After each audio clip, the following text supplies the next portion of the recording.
मला संन्यास आश्रमापेक्षा, वानप्रस्थ आश्रमापेक्षा, ब्रह्मचारी आश्रमापेक्षा सोप्या साधनेतून जास्त सुखाची प्राप्ती करून देणारा आश्रम एकच आहे, त्याचं नाव ग्रस्त आश्रम.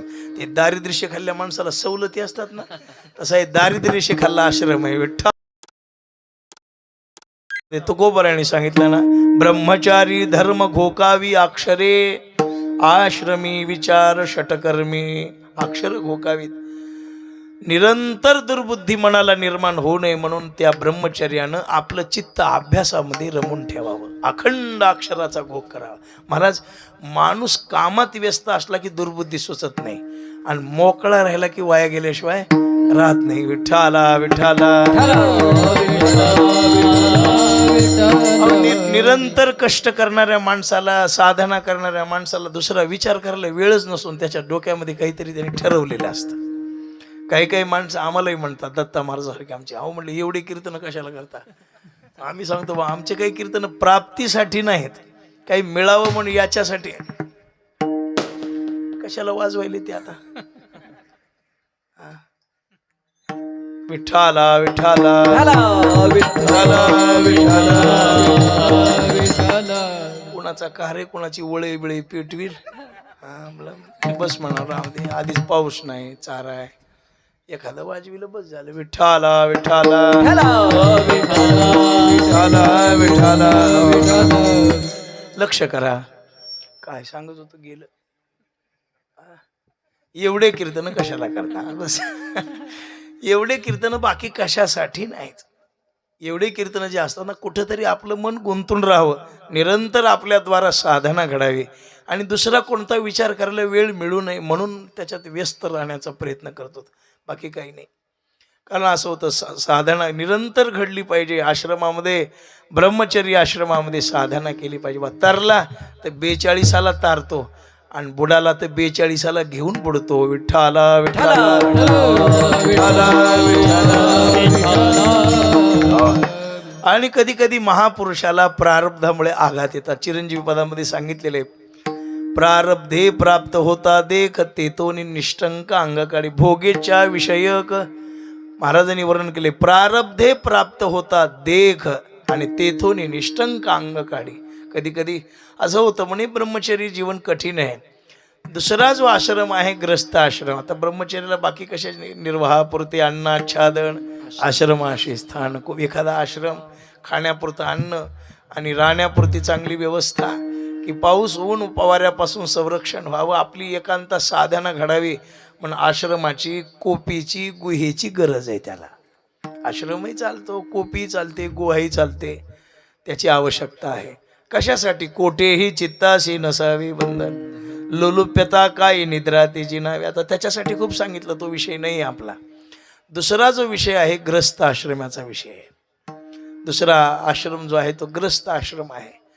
मला संन्यास आश्रमापेक्षा, वानप्रस्थ आश्रमापेक्षा, ब्रह्मचारी आश्रमापेक्षा सोप्या साधनेतून जास्त सुखाची प्राप्ती करून देणारा आश्रम एकच आहे, त्याचं नाव ग्रस्त आश्रम. ते दारिद्र्य खाल्ल्या माणसाला सवलती असतात ना, तसा हे दारिद्र्य खाल्ला आश्रम आहे. विठ्ठला विठ्ठला.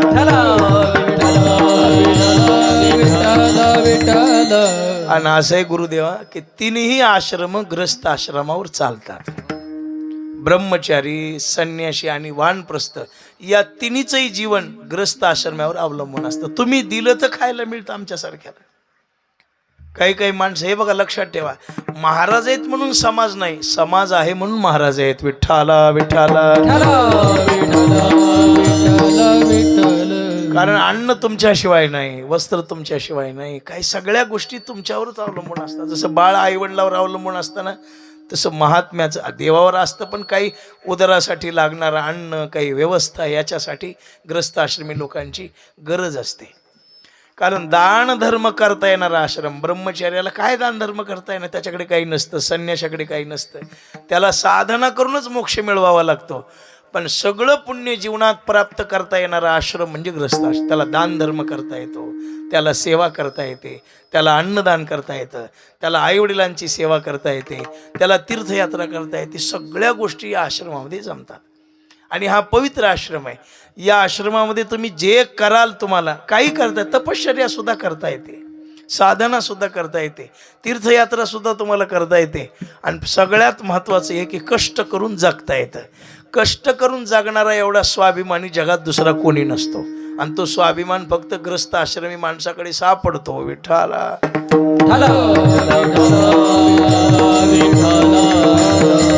आता ग्रस्त आश्रमी माणसाला काही लागणाऱ्या गरजा आहेत, त्याच्यामध्ये घर आहे, लागतंच, माणसाला बांधावंच लागतं. पुन्हा वस्त्र आहे, निवारा आहे, या मूलभूत गरजा आहेत मनुष्याच्या. पण या गरजा स्वीकारता एवढंच आहे की बा एक स्वीकारत असताना मनुष्याच्या पाठीमागं काही तापही पाठीमागे लागलेले असतात. तुम्हाला जर या तापातून मुक्त व्हायचं असेल, या तापातून तुम्हाला जर बाजूला व्हायचं असेल, तर त्याच्यासाठी ग्रस्त आश्रमी माणसाला एकच करावं लागतं. कोणतीही साधना केली तरी भजनानंच तिचा स्वीकार करावा लागतो. घर जरी बांधलं, आता काही अज्ञानी माणसं असतात, हे कशाला पाहिजे, ते कशाला पाहिजे, हे कशासाठी, असा विचार काही लोक करतात बघा जीवनामध्ये. पण बाबा, अन्न, वस्त्र आणि निवारा या 3 गोष्टी माणसाला मिळतात. पण या जर पवित्र करून जर हिचा स्वीकार केला तर त्याच्या जीवनात सुख मिळतं. नाहीतर याच्यात काही दोष शिल्लक राहिला की अख्खं जन्म वनवासातच घालावा लागतो. विठ्ठला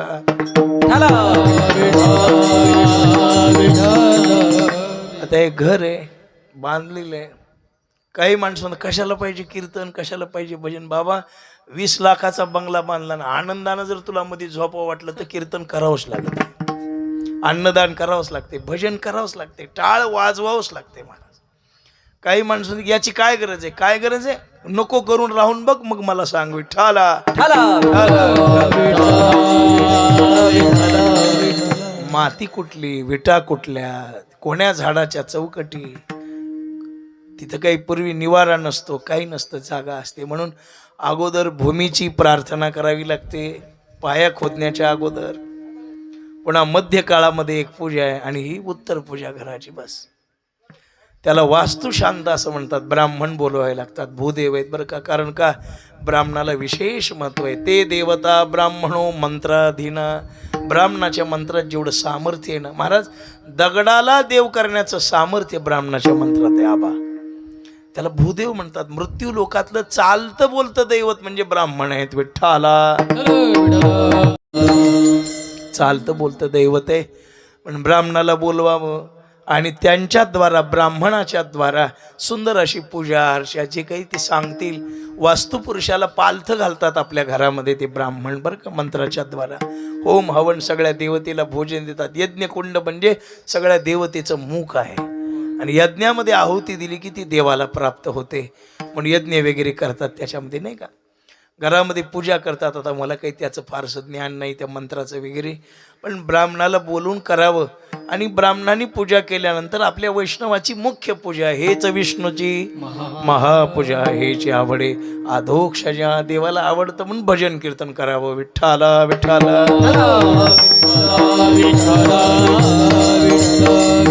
असं मला टाळ वाजला, भजन कीर्तन झालं की किती दोष असू द्या ते निघून जातात. त्याच्यामध्ये एवढं सामर्थ्य या हरिनामामध्ये की पळे भूतबाधा, मग काही राहतच नाही. तर जागेमध्ये राहत नाही, घरात राहत नाही, काही नाही. जागा चांगल्या आहेत का ओळखाव्या कशा. एका महात्म्याने सांगितले, आता घर बांधायचं आपलं, तर काही काही वेळेला वास्तुशांता केल्या आणि महाराज आणली, भजनं केली तरी ती जागा सुख देत नाही, नाही. अशा काही जागा असतात. मग काय करावं सुरुवातीला, तिथं शास्त्र थोडासा विचार एका महात्म्याने सांगितला. म्हटले, घर बांधायच्या अगोदर जिथे घर बांधायचं आहे तिथं गाईला दिवसभर चारावं आणि संध्याकाळी तिथं नेऊन बांधावं. गाय जर खुंट्याला बांधल्यावर शांतपणानं रवंथ करीत बसली तर ओळखावं जागा चांगली आहे. आणि रात्रभर जर गाय फिरू लागली तर ओळखावं जागा चांगली नाही. पण दुसरा एक पर्याय सांगितला, तुळशीचं रोप आणावं आणि त्या घर बांधायच्या जागेमध्ये लावावं. त्या जागेमध्ये जर तुळशीचं रोप फुटलं, हिरवं झालं तर ओळखावं जागा चांगली आहे. आणि तुळशीचं रोप जर नाही हिरवं झालं तर ओळखावं जागा चांगली नाही. विठ्ठला विठ्ठला. दुसरं एक सांगतो अजून, ज्या जागेमध्ये घर बांधायचे त्या जागेमध्ये आपल्या हाता एवढा कोपरापर्यंत 1 फुटाचा खड्डा खोदावा. खड्डा म्हणाल मग काय करावं खड्ड्यामध्ये, काय तुम्ही बसावं का, नाही. खड्डा खोदावा आणि सूर्यास्ताच्या वेळेला घरातल्या सुवासिनीला पितळी घागरीनं त्या खड्ड्यात पाणी भरायला लावावं. ते पाणी जर पूर्ण खड्डा असा लेवल येईपर्यंत भरायचा आणि जायचं आणि सकाळी जाऊन पाहायचं. पाणी जर जाग्यावर मुरलेलं असेल तर ओळखावं जागा चांगली आहे, आणि भेग पाडून जर पाणी निघून गेलेलं असेल तर ओळखावं इथं सुख लागणार नाही. विठ्ठला विठ्ठला. आता काही माणसं ती मला घर बांधायच्या अगोदर तरी तुम्ही सांगायचं होतं की पण बाबा तुम्ही काही कसंही कुठेही बांधा, पण वैष्णव वारकरी ब्राह्मण तिथे येऊन गेले, भोजन झालं, टाळ वाजला की त्याच्यामध्ये दोष राहत नाहीत, जीव दोषातून मुक्त होतो. पण भजन कीर्तन मुख्य उपासना आहे. आमच्या या कांदे परिवारानं बघा किती सुंदर टाळकरी आहोत, 4-5 महाराजही तिथं आता उपस्थित. विठ्ठला. ग्रस्त आश्रमानं काहीही करत असताना देवाला स्मरून करावं. घर बांधताना देवाचं स्मरण, जेवताना आता अन्न मुख्य आहे. अन्नामुळं माणसाला मनाची एक तर कुठलंही अन्न खाऊच नाही शास्त्र सांगतात. काही अन्न पवित्र आहेत पण शुद्ध नाहीत, लक्षात ठेवा. आणि काही अन्न दिसायला आता गंगाजल वगैरे आपण पाहत असतो, फार तुमच्या बिस्लरी पाणी आहेत का पवित्र नाही पण शुद्ध आहे ना ते, नाही का. हे पवित्र आहे ना, शुद्ध जरी नसलं तरी. तसं काही असतं बा जीवनामध्ये. काही अन्न पवित्र असतात, पवित्र अन्नाने दुर्बुद्धी निर्माण होत नाही. मग अन्न पवित्र करायचं असेल तर काय करावं लागतं. महाराज म्हणतात पवित्र ते अन्न हरिचिंतनी भोजन, हरिचिंतनी भोजन, हरिचिंतनी भोजन.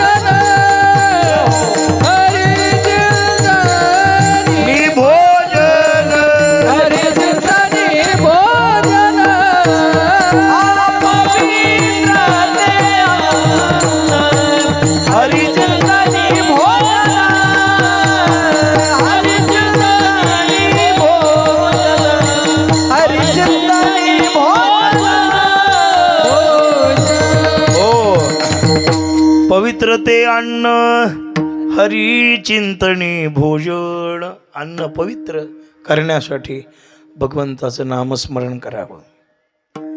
बाकी सगळ्या गोष्टीची आहे, पण महाराज लक्षात ठेवा, मूळ लक्षात ठेवा. घर बांधलं, अन्न घेतलं, काही घेतलं तर ज्याच्याद्वारा ते मिळवलंय ते धन तर शुद्ध असणं महत्वाचं आहे. लबाडीच्या धनानं तुम्ही काही केलं आणि तिथं महाराजांनी येऊन पुरले तरी ते शुद्ध होत नाही, बरोबर लक्षात ठेवा. लोकाच्या तळतळाटाचं, लोकाचं आक्रत खाल्लेलं, लोकाला बुडविलं, त्याच्यावर तुम्ही बंगले बांधले, त्याच्यावर तुम्ही अन्न घेतलं, त्याच्यावर तुम्ही गाड्या घोड्या घेतल्या, ते तुम्हाला वास्तुशांतीने 100 जरी केलं तरी सुख देतच नाही. विठ्ठला विठ्ठला.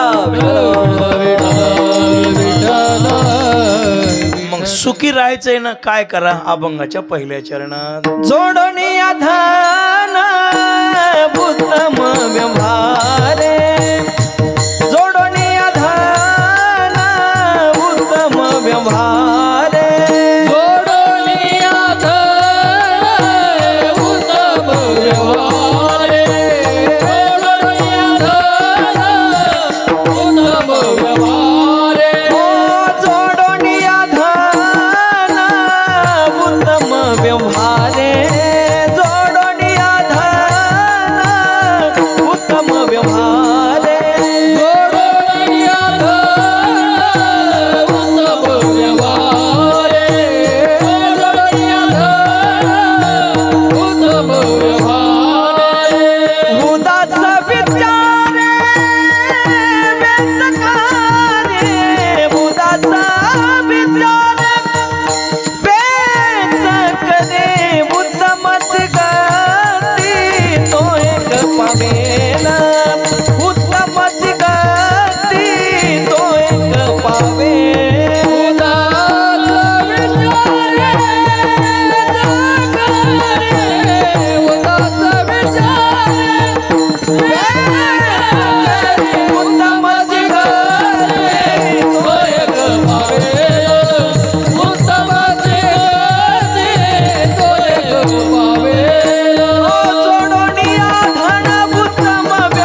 महत्वाचं आहे. धन पुरुषार्थ आहे बरं का.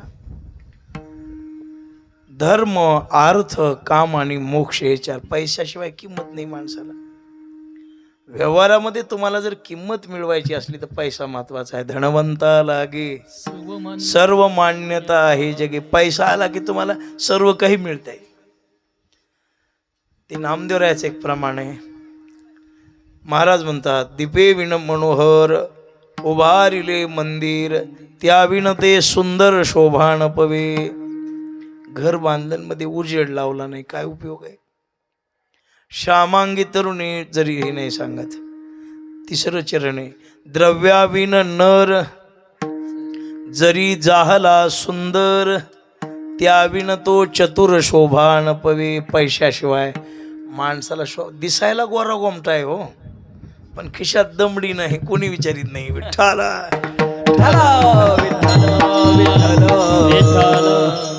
एक स्थळ आलं होतं आबा एका घरी, आणि ते थोडेसे बरे असल्यामुळं मग मला आग्रह केला. आमच्या नामदेव महाराजसारखे ग्रस्त वारकरी नाना म्हणले, आमच्याकडे पाहुणे येणार आहेत आणि तुम्ही या.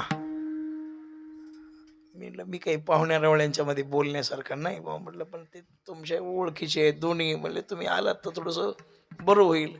तिथे गेलो तर आम्ही बसलो तर आपले तटस्थ भूमिका बस. त्या मुलाने मुलगी पाहिली, त्या मुलीने मुलगा पाहिला आणि विचारलं. मुलगा फार सुंदर दिसायला, खूप सुंदर, शरीरयष्टी चांगली, सौंदर्य चांगलं, लोकांच्या मध्ये बोलण्याची, माणसं जोडण्याची कला चांगली, त्याला निर्व्यसनीपणा मुलगा. पण त्या मुलीनं काय त्याला विचारलं देव जाणो. नोकरी वगैरे आहे का, नाही म्हटली नोकरी वगैरे नाही, पण जमुक अमुक आहे तमुक आहे. त्यांनी त्याला नापसंत केलं आणि त्याचा लहाना भाऊ ढेकळात पडला तर न ओळखू यायचा. पण त्यांनी सांगितलं मला हा नाही पण याच्याशी मी लग्न करू शकते. मग मी विचारलं इतका सुंदर मुलगा सोडून ये.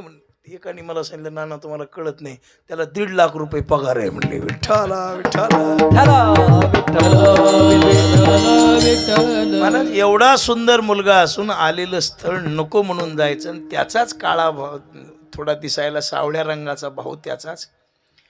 पुन्हा काय त्याच्यासाठी 10-20 स्थळं यायचे. मग प्रकार मला समजला की माणसाच्या सौंदर्याला जगामध्ये किंमत पाहिजे तेवढी नाही. जेवढी पैसेवाल्याला आहे ना तेवढी शहाण्यालाही नाही, ज्ञानवानालाही नाही, आणि सुंदर माणसाला. मला गाढवापाशी पैसा लोक त्याला दादा म्हणते. विठ्ठला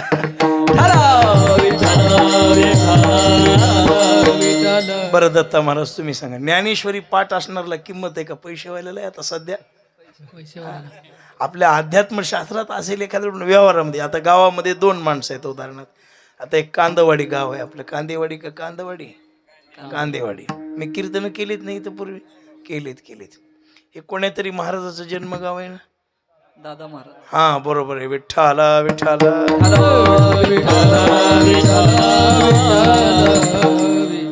एक सांगत होतो तुम्हाला, गावामध्ये 2 माणसं आहेत आपल्या. एक ज्ञानेश्वरी पाठ केलेला महात्मा आहे आणि एक गडगंज श्रीमंत आहे. लोक किंमत कुणाला देतात?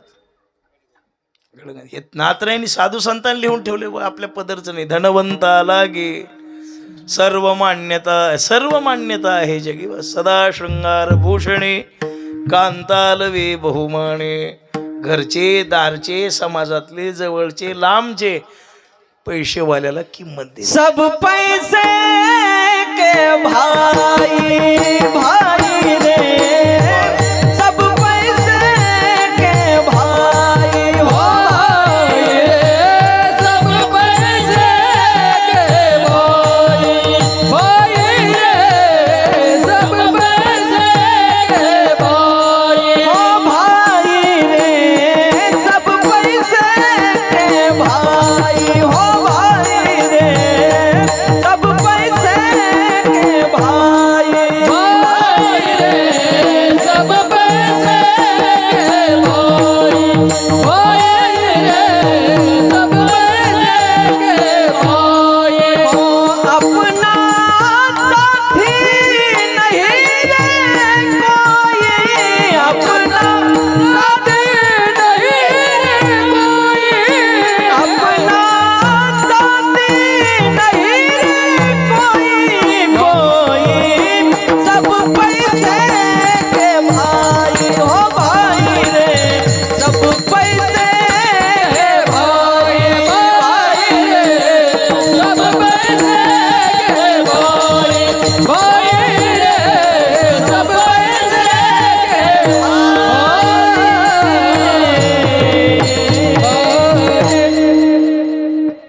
अगदी खरं आहे. मी तेच सांगायला ना, सब पैसे की भाई आणि आपणा कोई नाही. सगळे पैशाचीच माणसं आहेत बा.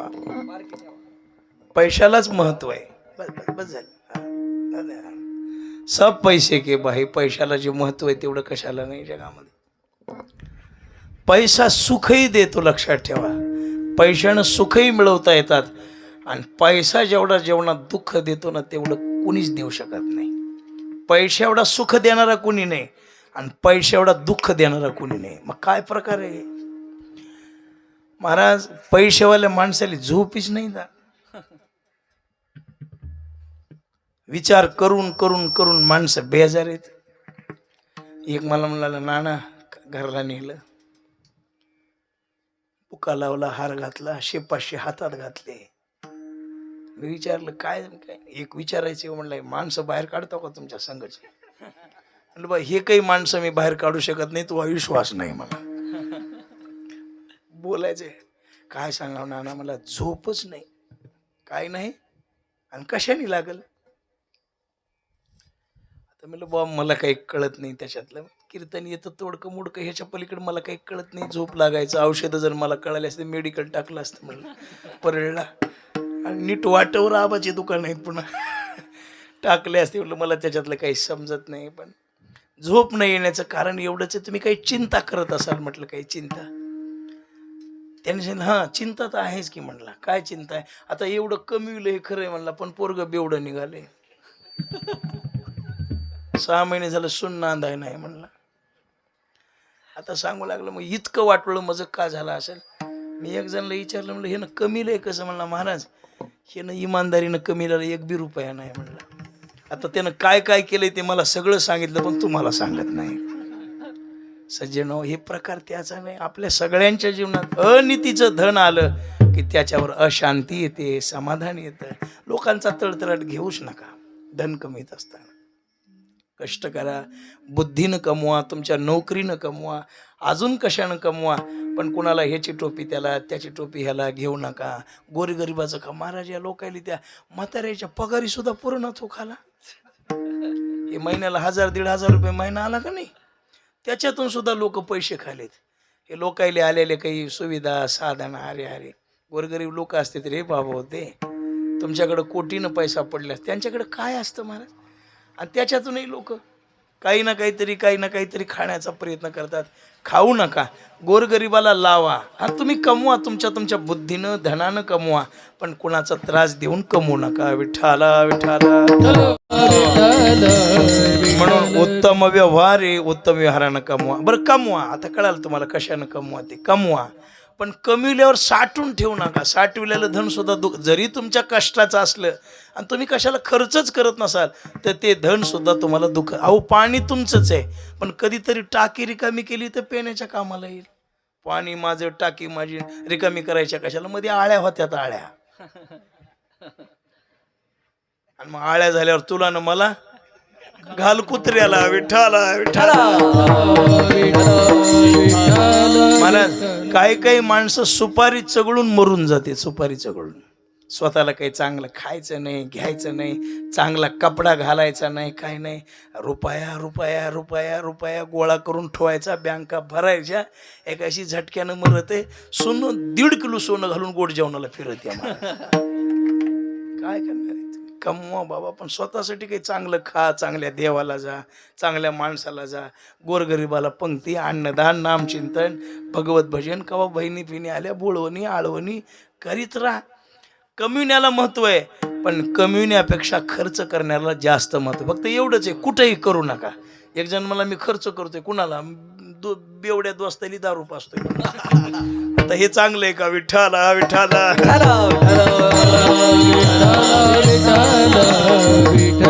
आता ज्ञानोबरायचा सोहळा आलाय, कुठं अन्नदान करा, पंक्ती करा, कुठं मंदिर बांधाय सुरू आहे तिथं द्या, कुठं गोरगरिबाचं लग्न उभा टाकलं, काही टाकलं त्याच्याकडं नाही मदत करत आहे. आमचे आबा हे बघा, आमच्या संगतीत माणसं हे आजोळे, कोणाची काही अडचण असू द्या, काही मागपुढे विचार करीत नाहीत. योग्य माणसाला करा, जीवनात कमवा. देवानं दिलंय ना गोरगरिबाच्या कामाला लावा, देवानं दिलंय ना सत्कर्माला लावा. महाराज संसारिक माणसानं सगळं खर्च करू नये, पण 16 आण्यातला एक आणा का होईना पण खर्च करावा. विठ्ठला विठ्ठला